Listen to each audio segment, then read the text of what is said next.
Displacement reaction. তুমি নিলে CuSO4 plus Fe তৈরি হবে তোমার FeSO4 প্লাস Cu, মানে Fe গিয়ে কপারকে কিক মারলো আর কপার আলাদা হয়ে গেল, কারণ আমাদের যে সক্রিয়তা শ্রেণী আছে সেটার মধ্যে Fe উপরে আছে এবং Cu নিচে আছে, তাই এই যৌগ থেকে Fe Cu কে আলাদা করতে পারলো। তার জন্য আমি তোমাদেরকে একদম প্র্যাকটিক্যালি ব্যাপারটাকে বোঝাচ্ছি।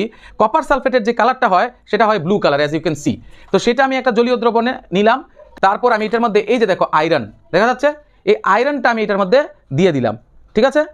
কিছুক্ষণ আমরা ওয়েট করব, কিছুক্ষণ পরে দেখবে যে আয়রনের যে কালারটা এটা ব্ল্যাক ছিল আর কপার সালফেটের দ্রবণটা ব্লু কালার ছিল, দেখবে কপারটা আলাদা হয়ে যাচ্ছে, তার জন্য আমাদের কিছুক্ষণ ওয়েট করতে হবে।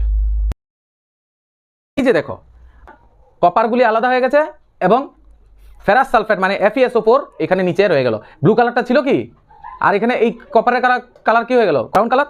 So this is an example of